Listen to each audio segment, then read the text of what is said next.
started because I don't want to waste any of these beautiful people's time, especially Karen Falk, whom I'm about to introduce. Thank you, Antonia, for pressing record. And thank you explicitly and particularly to Antonia Huttenberg da Silva, who always has been able to support the infrastructure for these events in her normally very charismatic way, and we really have always appreciated her time. She is leaving the libraries sometime this month, and we are going to greatly miss her, but I wanted to thank her once again for everything she's done to help support us in all our librarian ventures. Before I introduce Karen Falk, I wanted to make sure that you all know that if you want to ask her a question, the best way to do that is to put it in the Q&A tab at the bottom of the screen so that we don't lose the question in the chat. And then Antonia and I will moderate those questions at the end of our conversation. Additionally, I just want to thank the rest of the library staff and deans that help support programming like this, because I think it's really important. I know that we have students in our audience, we have community members in our audience, and we have professors in our audience, and this is one of the great things that we love to do in order to serve our campus community and enrich the educational experience here. And so now, without further ado, I'm going to introduce Karen Falk. Karen has been Archives Director for the Jim Henson Company since 1992 and is Vice President of the Jim Henson Legacy. She is the author of Imagination Illustrated, the Jim Henson Journal, and with the Jim Henson Legacy has curated numerous exhibits, including Inspired, Jim Henson at Maryland, which was in our library. Falk also works closely with the Center for Puppetry Arts in Atlanta and on their Jim Henson Collection, and serves on the board of the Museum of the Moving Image in New York, collaborating on their permanent Jim Henson Gallery. And so it is my honor and privilege to introduce Karen Falk. Hi, Karen, how are you? Hi, Drew, so nice to be here. I've very much been looking forward to this conversation, as I've learned so much more about puppets over this past year because of the exhibit that you helped me curate here at the University of Maryland. And I know right before the pandemic hit us, that's when you had the exhibit, you worked with Vin Navarra on the exhibit about Jim Henson's early work. And for those of you who perhaps missed that, we were able to, Karen helped showcase work and paintings and drawings that Jim Henson had done, and even Christmas cards that Jim Henson had done while he was here at Maryland. And so what I want to do is first just ask you, Karen, kind of how you came to the Jim Henson Company and your kind of career trajectory and how you came to be where you are today. Well, my background, I have a master's in museum curatorship and from the American Studies Department at the University of Pennsylvania. And I was working in the art trade when I started. But I just wanted to show you that that's a picture of Jane Henson. And then of course, Jim and Jane at the bottom. Jane is really what brought me to the Jim Henson Company. It was really her vision for documenting Jim's story and for putting it out in the world that sort of inspired everything I do, and was the reason that we have an archives and what have you, was really what she wanted, what she saw as sort of necessary and important to do in terms of sharing Jim's story. The picture of her with the puppets is at the Smithsonian. One of the things I've done over the years is help, and our legacy group work with the family to make donations of puppets to various museums. And those are the original ones from when Jim was a student at the University of Maryland, from Sam and Friends, from Washington, D.C., and they are now in the collection of the National Museum of American History at the Smithsonian. And you can see that photo is from 1959 when Jim was still a student in Maryland. That's at the local Emmy Awards. They won an Emmy Award for Sam and Friends. So she's the inspiration for everything. But before I came to Henson, I had been working at Christie's Auction House. And I like to say I went from the sublime to the ridiculous. So that's a picture of, a Pontormo portrait that we sold at Christie's. And of course, the other one is much more valuable. It's a Miss Piggy portrait. But so I really, it was a big shift. It was coming from the world of fine arts into the world of the entertainment world, which I was not familiar with. I had sent a resume. I had seen an ad for a job in the Henson Company exhibits department. And then I called and they said, oh no, we already filled the job, but we'll keep your resume. And then a couple of months later, I got a call from Jane Henson's office saying, oh, we're looking for somebody to sort of do archives for us. And I had interned back in high school at the folk music archives at the Library of Congress and had done other things. And I thought, oh, that sounds great. And so I went and met with Jane and we went back and forth, and I ended up joining the company as part of the public relations department because a lot of the work that our legacy group was starting to do was with public relations and events honoring Jim Henson and what have you in the early 90s. So that's how I sort of got over to Henson. That's great. And so you're originally from the Washington, D.C. area? I am, yeah, I'm from Washington, from Alexandria. And so I interned at the Smithsonian and at the Senate Historical Office, and had a job in high school on Sundays renting the audio tours at the Natural History Museum. So cool. Good to know. I was wondering if you could go back one slide to Sam and Friends, and if you could, for those of us who don't know, for those people in the audience who don't know what Sam and Friends are, could you explain that a little bit and how that helped really jumpstart Jim Henson's career? Sure. So Jim Henson went to high school in Hyattsville, Northwestern High School, and really wanted to work in television. And he tried to get an after-school job at the local TV stations, and he wasn't having any luck. And WTOP decided they were going to do a Saturday morning show. They wanted to have it's with all kids on camera. And so they wanted to have a kid puppeteer. And Jim said, well, there's a way in. And he didn't know anything about puppets. He went to the library, got a couple books, made some puppets, including that one that's sort of middle right with the white hair and the big nose.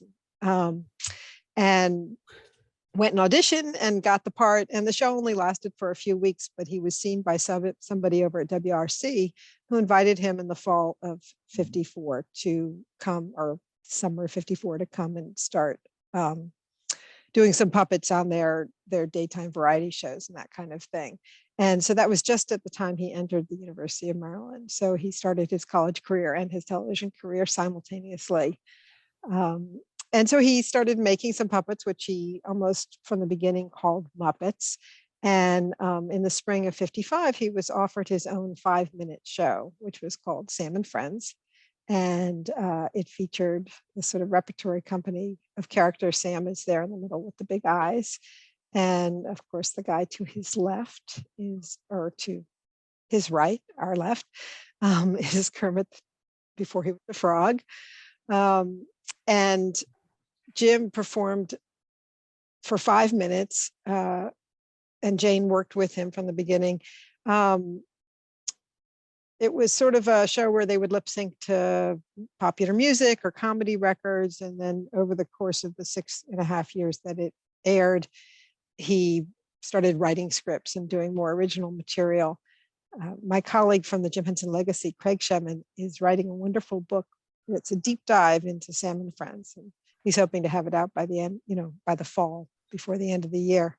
So that will be a great way to learn about the show. Fantastic. I look forward to our library acquiring that book. Yeah, and I'm sure Craig would come and do a program all about it. I would love that. I would love that.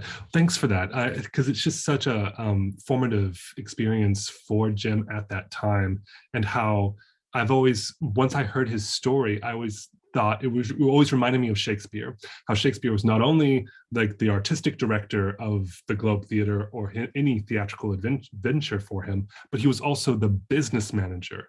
Like he had both kind of the entrepreneurial mind and the artistic mind. And Jim Henson seemed to have the same idea the whole time. He always was looking for the opportunities to kind of make something bigger, but also promoting himself.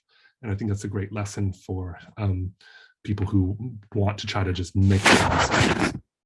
Well, and I think that Jim really recognized that if he could be successful on the business side, that's going to support his creative vision. And he always plowed whatever he was making back into his company. So in the 60s, late 50s and early 60s, when he was doing a lot of television commercials and making a lot of money, he used that money to develop his experimental films and, make his first, sort of major film, which was Timepiece, and which was nominated for an Academy Award in 1965. So, he was always taking whatever he sort of made on the commercial side or his, success, financial success, and he plowed that back into supporting his creative efforts. Thanks for the elaboration. Seriously, so you started with a great image of the archive, and I actually wanted you to elaborate. And my question is, what does the Jim Henson archive look like, and how does it differ from perhaps a typical archive? I don't know what a typical archive is, because archives encompass so many different kinds of collections. I was just talking to people recently at the Maurice Sendak Foundation, and of course their archive has literary material, and university archives have different things. We are trying to document the creative output of Jim Henson and the Jim Henson Company. So not just his career, but then the 32 years since Jim that the company has produced work. And that includes physical materials. When I started, it was mostly paper, works on paper, art, documents, scripts, memos, designs, that kind of thing. And then we took on our media collection. So this picture is sort of my staff. And you see that big pile of film reels that we brought over from England, and we've been going through those. But so we have something like 95,000 items in our media archives collection, and that is everything going back to home movies. Probably the earliest thing we have is a home movie from Jim's family from about 1942, to whatever the latest digital. We have a show called Harriet the Spy that's on Apple TV, and we just got delivery of those digital assets. So we have every kind of media collection, and we don't have as many 3D assets like those puppets, because those were handled by our legacy group, which is the second group, before we donated all the historical puppets to museums. And it's only in recent years that we're starting to handle physical assets. But I wanted to point out my staff. So Susie Tofty, who's got two images here, she's on the upper left with the little tiny Fraggle, Moki Fraggle. And then at the bottom right, she's holding Miss Piggy's shoe. And she works with me here in New York, and she's our collections manager, and keeps track of all our museum loans and all the items in this collection. On the bottom left with the bear is Carla Della Vedova, and she is the director of our media archives, and she's based in LA. And so she doesn't actually handle those kind of physical objects. That's from a trip we took about 10 years ago to, or 15 years ago, I don't know, to London to help pack up our creature shop there. But so she deals with all of our media assets and delivering them for our distribution partners. And next to her is Shannon Robles, and Shannon works with Carla in LA, and she works in our media collections, and she has a lot of experience working with actual film materials. So that palette of film reels up there has been something she's been physically handling and processing and cataloging. And she also has been working with Susie on tracking our physical assets. And then she wears a third hat as our a digital asset manager within the company for helping people track production documents. So we do a lot of different things. The picture in the top right was Jane Henson and I around 2007 helping develop a big travel exhibit that we traveled with the Smithsonian, Jim Henson's Fantastic World. So we were looking at artwork, but that was a really fun project and fun to work with Jane. But we have, so in New York, we've got boxes of, typical box, those gray boxes of files and flat files of artwork. But then there's a lot more. Mm-hmm. You mentioned the Creature Shop, and can you tell people what the Creature Shop is and how you interact with it?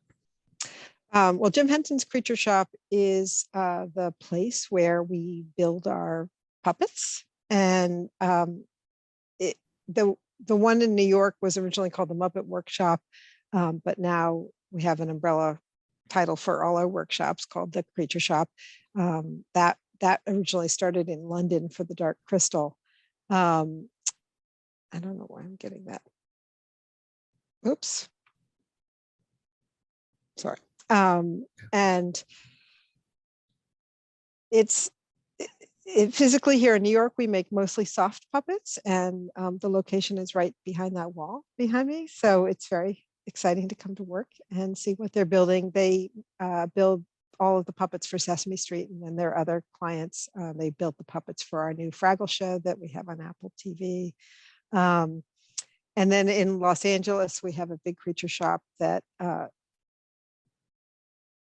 does all kinds of things, specializes in more creature-y kind of stuff. They built all the puppets for our Dark Crystal Age of Resistance series in recent years.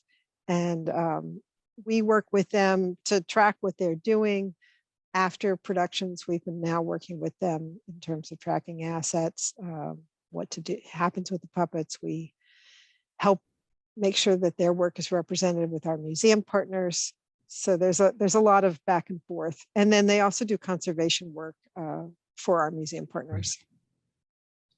Right, and that's where Susan Tofty kind of works in the middle between you and the Creature Shop. Is that correct? She does a lot of that, yeah. Yeah, that's interesting. You did share a bit of news with me recently about a new documentary about the archive. Can you share with us that news? Well, it's not actually about the archive. It's about Jim Henson. So Imagine Documentaries, which is Ron Howard's documentary production company, just announced that they're going to be doing a documentary about Jim Henson. And they're going to be working very closely. They are working already very closely with us on access to all of our archival collections of all types. And so they'll be getting really to hopefully showcase a lot of the really special things that we have to tell Jim Henson's story. That's great. That's something that I'm definitely looking forward to seeing. Can you also tell us about you mentioned a couple joys of your job, but what are also some of the other joys of your job? And do you actually have a favorite puppet or object from the collection? Let's see. This is my favorite object, I think, which is Jim's Red Book. It's a journal that Jim kept, or sort of a date log he kept. And it's been the catalyst for several projects for me. In 1965, Jim decided he was going to sort of start writing down everything he was doing. And he went back through his calendars and what have you, and filled in the years starting in about 1954. And then he kept this book all the way almost until his death. He didn't have time to fill it out the last year, I guess. So it goes up through 1988. And it lists sort of everything he was doing, when he taped something, when he met with somebody, family trips, things like that. And it really gave me a chronology, a skeleton to hang our our research, our archival collections on, because it was transformed sort of into a chronology, which I continue to keep, just sort of everything the company's doing. I keep it on a list. It's like 140 pages. And I use that as my guide to what am I trying to collect? What do I need to document? Where do I need to look for artwork, images, files? And so that book has been essential in terms of knowing what happened when and what was important.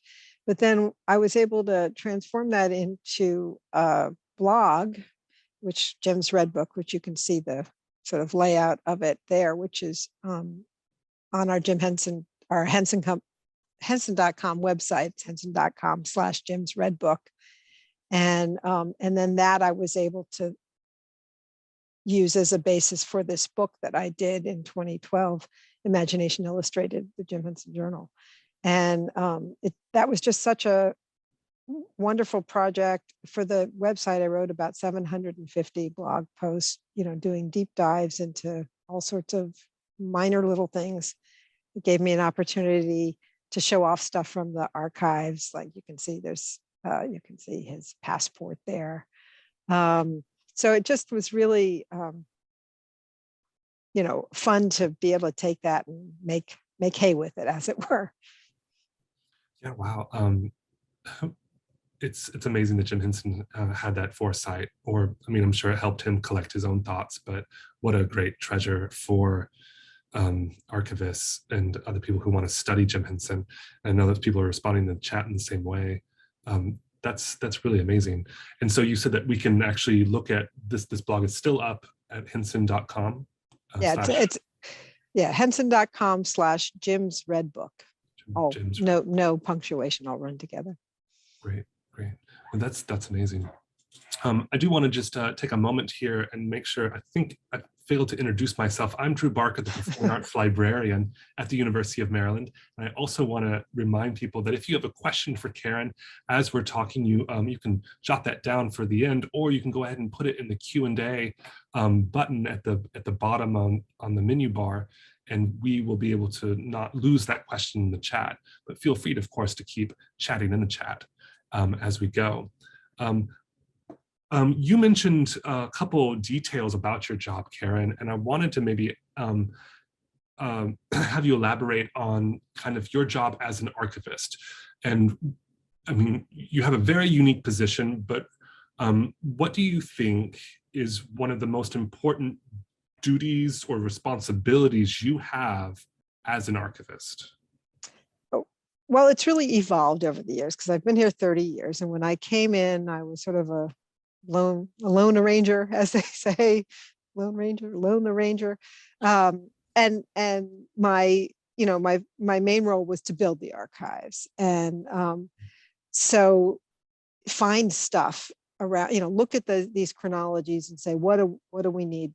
Because there was a small collection that had been pulled together first by Bob Payne, who had worked with Jim, gone to Maryland with Jim in the 80s, and then Craig Shemin, who's president of our Legacy group. He was an intern and worked in the PR department, and he was also trying to build that collection. And then I was hired.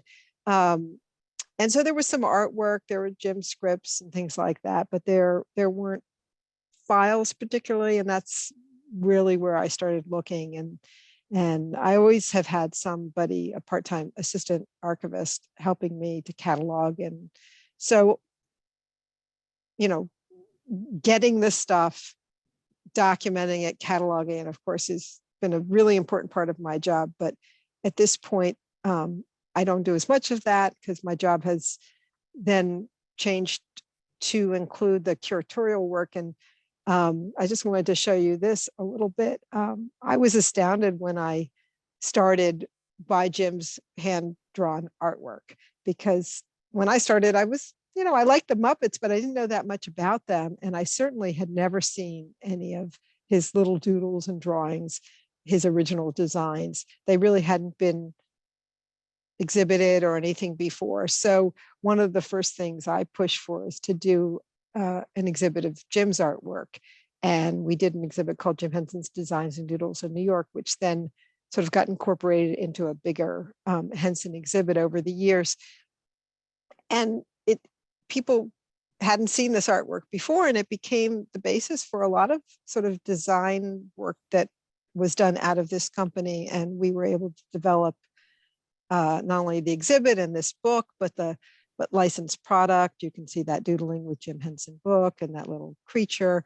And it was a side of Jim's creative output that people really hadn't seen before. And it was fun to say, hey, we have this stuff, let's do something with it. And then be able to work with our licensing and consumer products division and have them develop product based on it. And Archives works with our consumer products division all the time now. And that's a big part of what I do. Is I'm a liaison, not just on the outside with people like you and our museum partners, but on the inside with the different departments, whether it's our production department. When they were developing our Dark Crystal Age of Resistance, they of course relied on all of our archival material from the original Dark Crystal film, or our licensing department who's developing action figures or collectibles or book projects to access our collections and be able to incorporate those materials within the development process for what they're doing.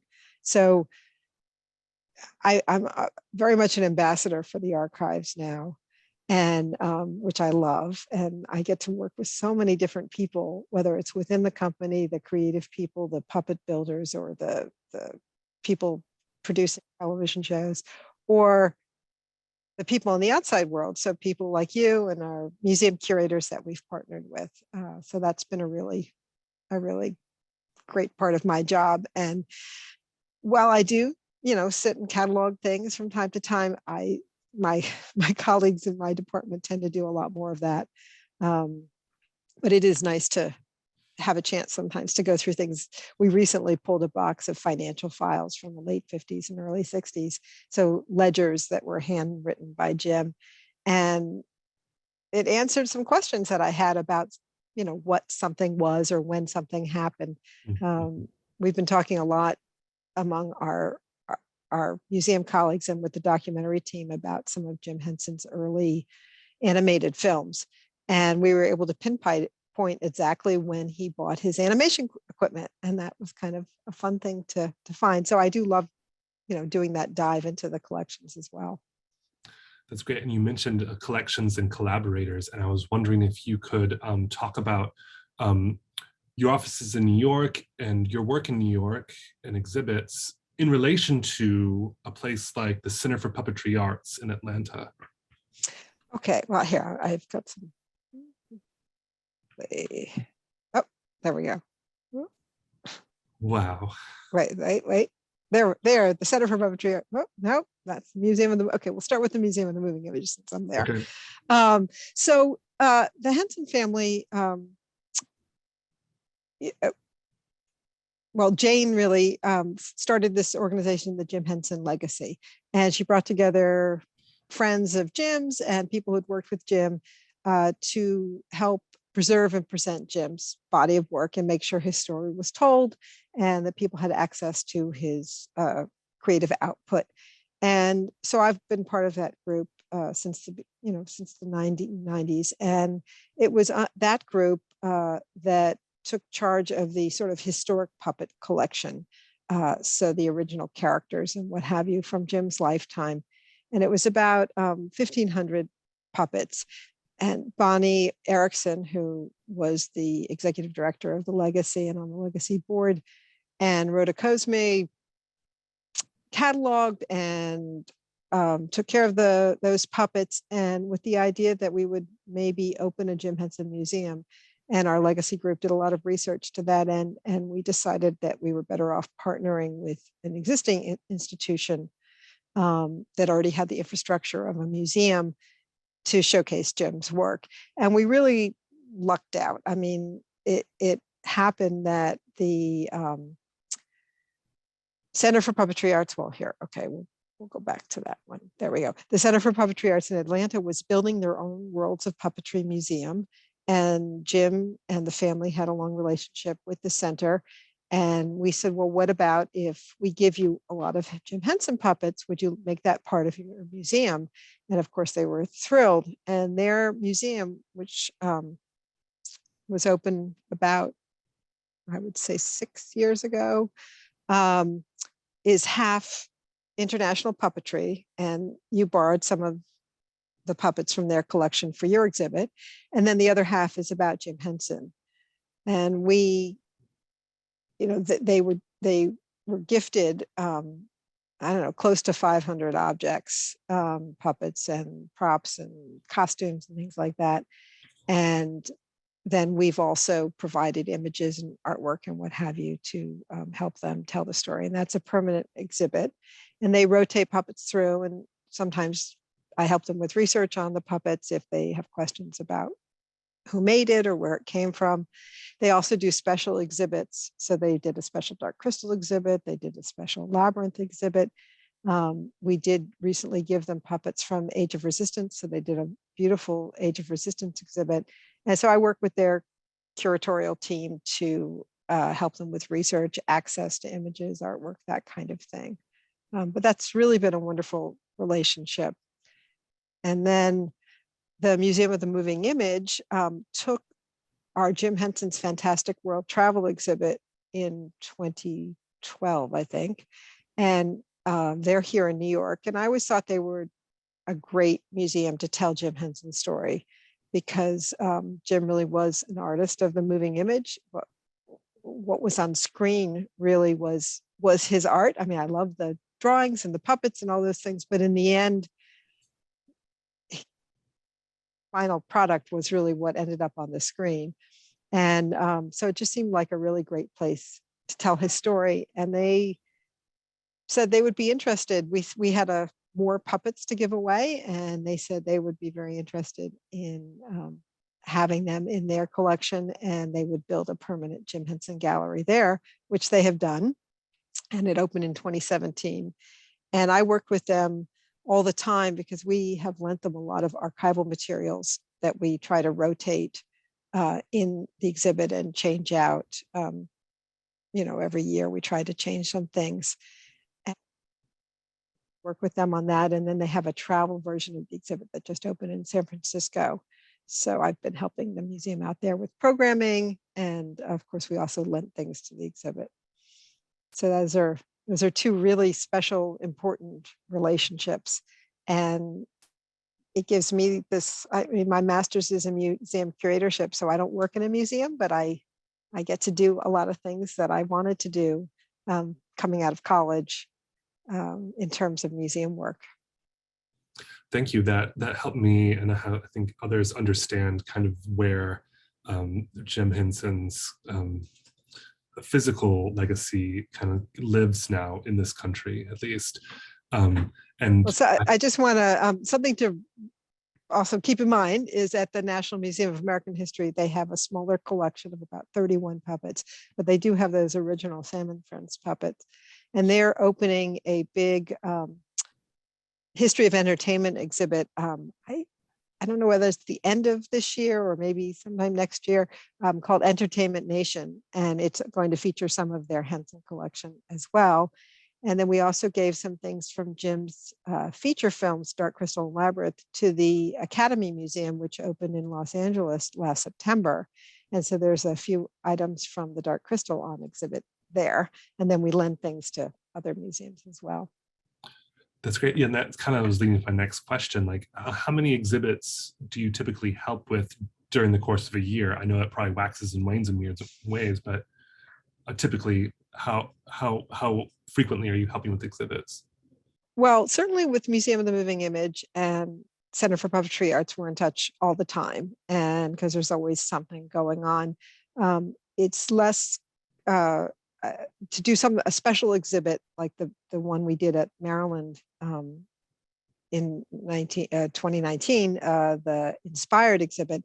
That was a real special opportunity. We do those sort of small specialized exhibits, maybe every 5 years or something like that. We did one in Greenwich, Connecticut before that about the Henson family's time in Greenwich. That was at the Greenwich Historical Society. So there's something specialized to a location or, but then there's a lot of other small things, you know, maybe 2 or 3 other museum connections over the course of a year where we might be helping lend a puppet, we might lend something, or we might be helping them augment a display where they've borrowed a puppet from somewhere else.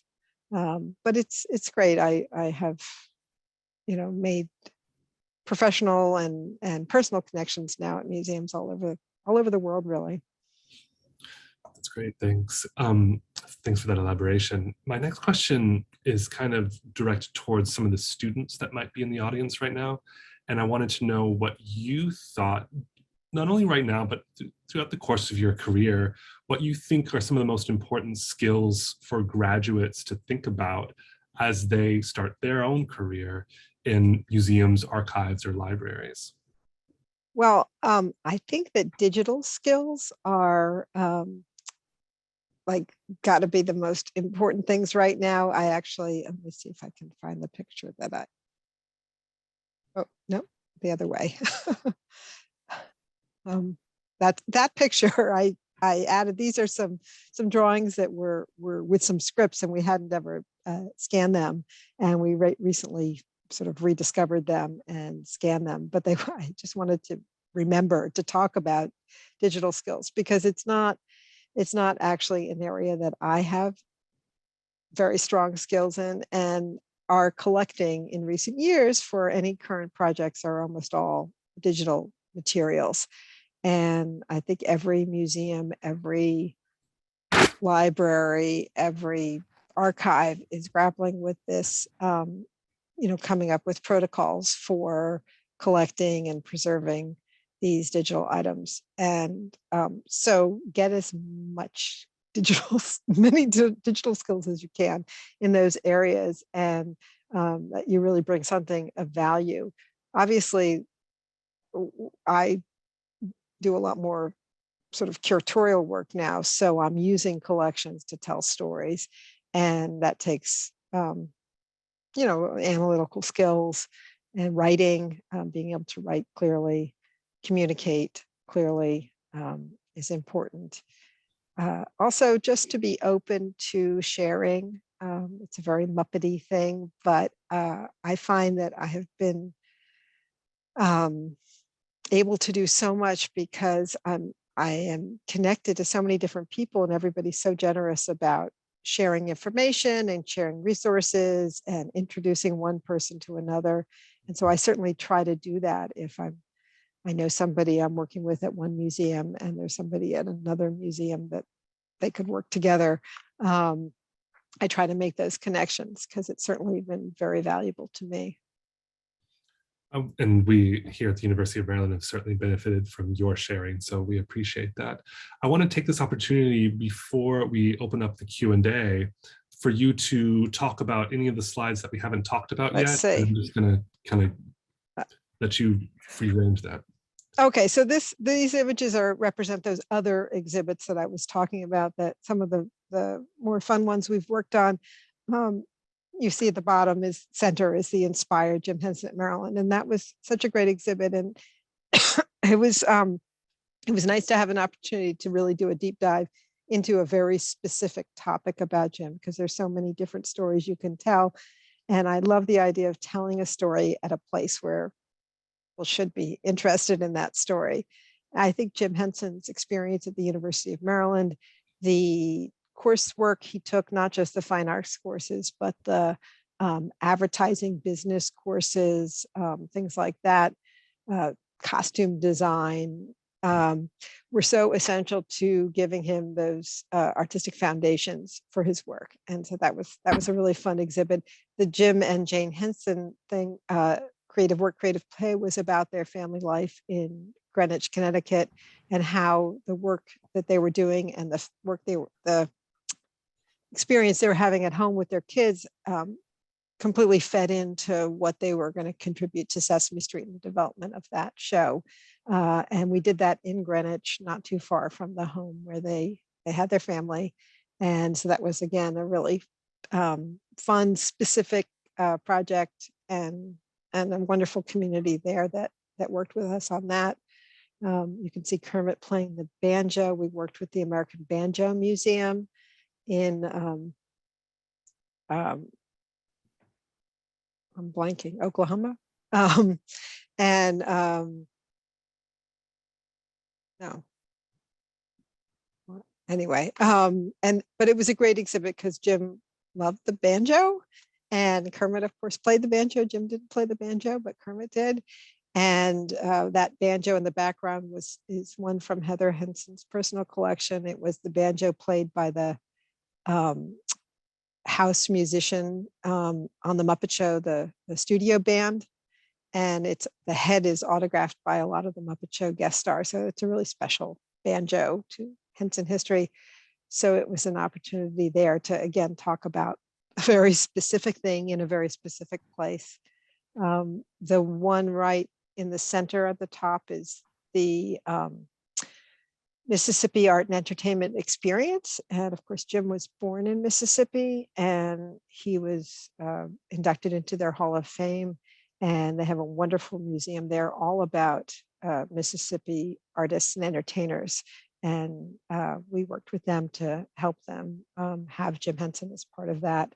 And then the other two, the Dark Crystal and the Labyrinth, are part of those special exhibits that they did at the Center for Puppetry Arts.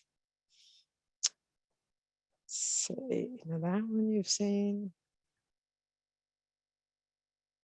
Oh, so some of the people that we get to interact with are fans, and that's really gratifying. We have, you know, I would say the most wonderful fans in the world, but I'm sure everybody says that. But the Henson fans are, first of all, they have the most terrific wiki. The Muppet Wiki is fantastic. Anything you need to know, they've done a great job with that. But there's a group of fans that have a fan site, Tough Pigs, and they New York based. And we've done some projects with them, and this represents a really fun thing. We did an unboxing series of unboxing videos with them, and where we looked at things in the archives. So that was just so much fun. At the bottom there, you can see the picture there with Raleigh Cruson, who's our master puppet builder, and she's been working here for almost 50 years. And they got to unbox a sweater that the giant Muppet Thog wore for the Muppet Valentine special that Raleigh knit back in 1974, or 73. So it was just so fun and so fun to interact with the fans, and they come to a lot of the events that we have. And, you know, it's great. These are a lot of the book projects that I've worked on. Obviously, you use archives for books, and so we've done these ultimate visual histories, The Labyrinth, Dark Crystal, Fraggle Rock. Tale of Sand was a fun project that was a graphic novel based on an unrealized Jim Henson script from the 60s. And so the archives was heavily involved in that. And I got to write a afterword or foreword or something for that. And the musical Monsters of Turkey Hollow was also a graphic novel based on a script that had not been produced. Although afterwards, Lisa Henson was able to produce a Thanksgiving special based loosely on that script. I mean, it was a different script, but it was based on that idea. So I don't know whether the archive project, publishing project helped support that or not. But those are fun projects. And then this is two projects that are near and dear to the Henson family. Of course, the biography, which was written by Brian J. Jones in 2013, or came out in 2013. And that was a fantastic thing. He had full access to the archives, and he did massive numbers of interviews, and really tells the complete story of Jim Henson's life. And then the other one is a quote book that Cheryl Henson edited, and really was the one who started and, you know, ran the project. And so that's all quotes from Jim Henson and from other people that he worked with that sort of represent the philosophy of Jim and his work. And I had created a quote database early on where I went through transcripts, and first I cut and pasted quotes on, taped them onto note cards and put them in files. And then eventually, of course, we put them into a database. on our server, and that was the basis for this book. So it was nice to have that out there. I think that's just about everything we've. Yep. That's great. So maybe should I stop sharing? Maybe. Sure. Those are some really great images, and a couple of those books I had not heard of. So thank you for sharing those. Sure. A couple of those I definitely want to get for myself and to read to my son. But to go really quickly over to the Q&A in the time that we have left, I want to be able to get to as many of these questions as possible. Shane asks in the Q&A, is it known how many commercials Jim approximately produced and how many survived in the archives? And I think there's another question later about the commercials that they made. Well, I would say hundreds. I mean, I can't tell you a specific number without actually doing the math, going back into our database. But, and I think we have most of them in our archives, because we have almost all of the Wilkins Coffee commercials, not necessarily for every advertiser, but and then the sort of standalone ones, we pretty much have most of them in our media collection. So it's not very specific, but there's a lot there. No, and some of those are on YouTube for those of you who want to know. The Wilkins Coffee commercials you had in our exhibit in 2019, and they were some of the funniest commercials I've ever seen. It's just really worth checking out. There is on the Henson Company YouTube channel, there is a From the Archives playlist that includes a lot of those early commercials. Fantastic. Thank you for that reminder. Chris Hetty asks, Karen, you do a fantastic job at answering fans' questions. Roughly, how many questions are you receiving daily or weekly from fans? I actually don't get that many. We used to have a fan mail, sort of people that dealt with fan mail, and if there was something they couldn't answer, they would send it over to me. And then our PR department gets questions that sometimes get sent to me, but I mean, there are some fans that know me, particularly from the Tough Pigs group, and some of them email me directly, but in general, I don't get that many questions. I also answer the email for the Jim Henson Legacy, and so sometimes I get questions there that I answer. Well, it's interesting that you mentioned that, because an anonymous attendee asks, is the Jim Henson Legacy hiring, and or is there any volunteer work that we Muppet fans could help with? Oh, our Muppet fans are so generous. Not right now. I know, some of our museum partners have docents and that sort of thing. And, it's always great to have an enthusiast and someone who's really knowledgeable giving tours or whatever. So there may be some opportunities there. We're a pretty small group. So we don't really have any opportunities on our end. Good to know. Archer in the Q&A asks, what steps are taken to archivally stabilize the puppets on display? So I guess it's kind of a conservation question. Well, we did a lot of research. Actually, Bonnie Erickson worked with the Smithsonian's conservators to sort of investigate materials, because our puppets have this, the foam inside tends to fall apart. And so they, now when they do conservation of the puppets, they replace that with archival foam, which is ethafoam, I think it's called. And then for the armature, they use these balls that lock together that are archivally safe, and they can use them to, hold the puppet arms up and that sort of thing. So there's sort of an exchange of materials on the inside of the puppets that happen. And that's getting that foam that's disintegrating out. It's very hard to do work with the foam latex puppets, like the Dark Crystal puppets and what have you. But there's a conservator at the Center for Puppetry Arts named Russ Vick, who's developed a lot of methods to stabilize and replace some of that material. And he's really done a beautiful job with the puppets down there. That's great. Thank you for that detail. And um, especially the word armature, that's when I learned only recently after working with you, that the supporting mechanisms that hold up the puppets when they're on display, which you can see in our gallery currently right now in the There you art go. and craft of puppetry.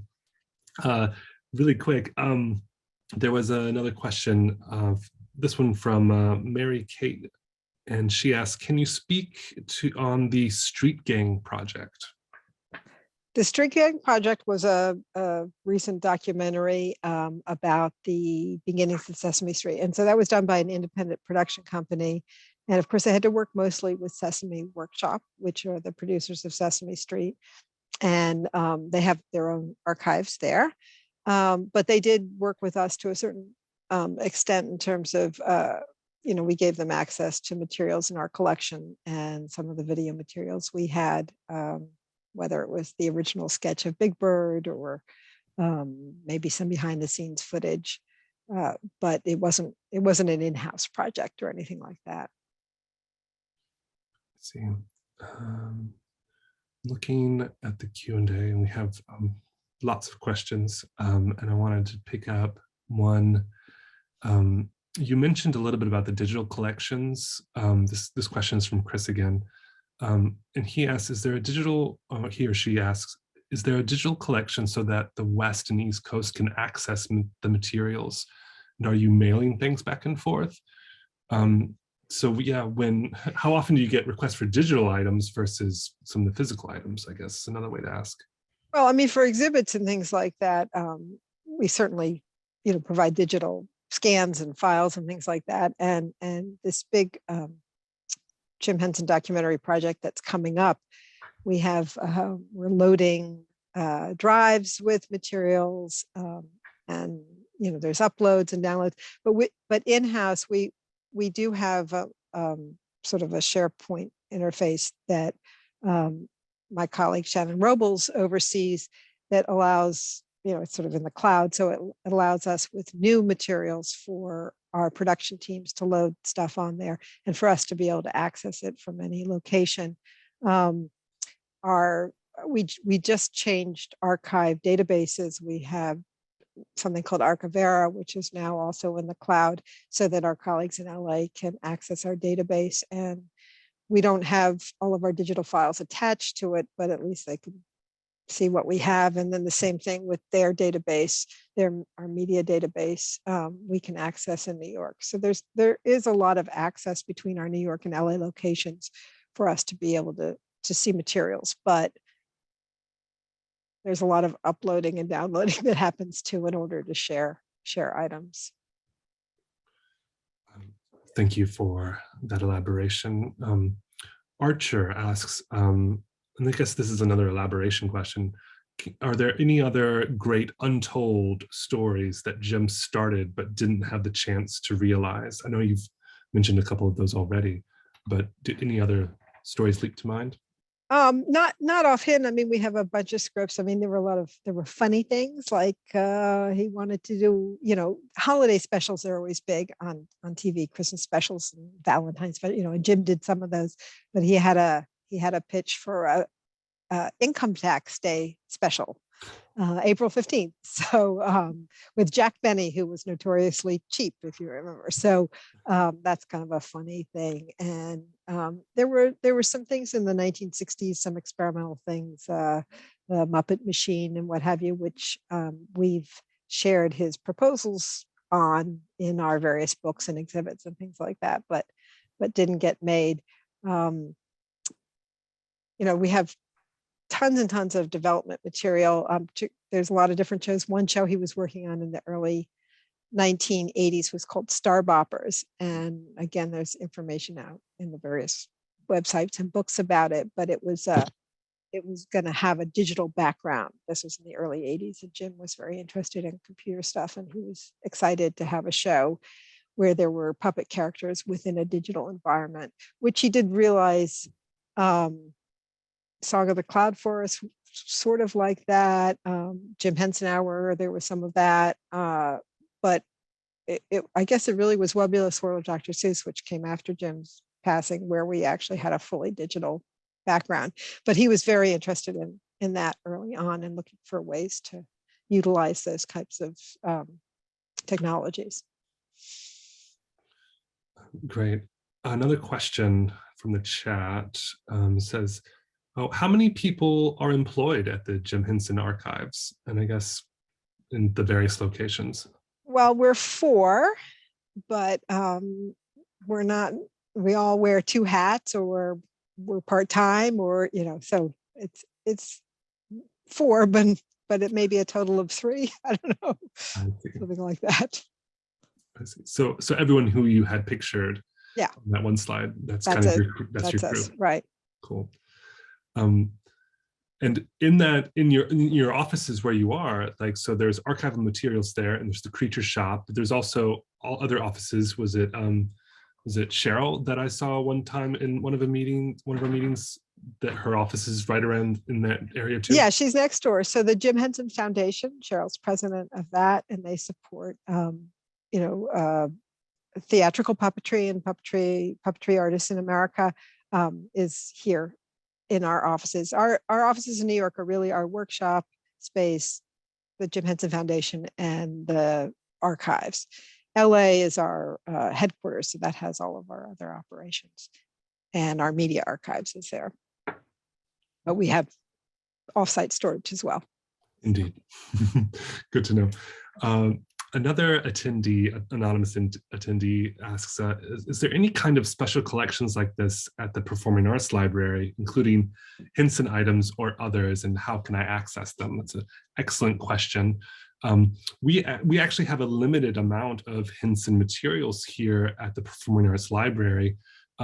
We have some, I think, copies of videos from Jim Henson, some of his early stuff, I believe. I think you have like 70 hours of videos.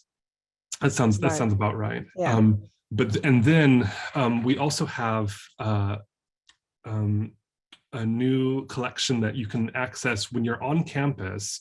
You can access a whole bunch of new digital materials from Jim Henson.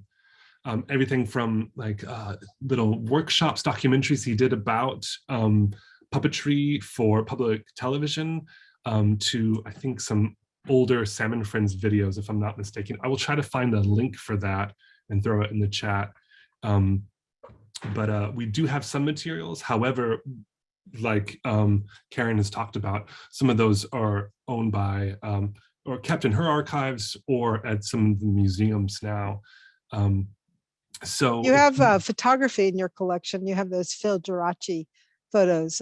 He was a photojournalist in Washington, D.C., and he shot for maybe the Washington Star or something, but he did a photo essay. He did the famous picture of Jim, painting Kermit's mouth or whatever. And anyway, you have his photos of Jim and Jane, I know, in your, not in the Performing Arts Library, but in the maybe University Archives or something. Mm-hmm.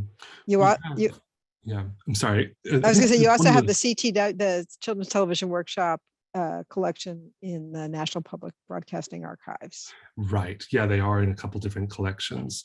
And one of those photographs you used in the exhibit in 2019 that you were mentioning too. Thank you, John Davis, the curator for Special Collections of Performing Arts, has put a link in the chat for some of the stuff that we've just mentioned. And we have, if you go to our website, you can search for Jim Henson materials. You can find some of the other things as well. Ann Turcos, former archivist, is chiming in the chat that the Geraci photos, are at the University Archives. Ann represents one of those joys of my work, because she's one of the people that I've been able to connect with and develop a relationship with over the years, and she's been wonderful to work with. That's great. Thanks. Yeah. We're very glad that Anne is still around and able to help with fundraising, but also knowing her institutional knowledge is formidable.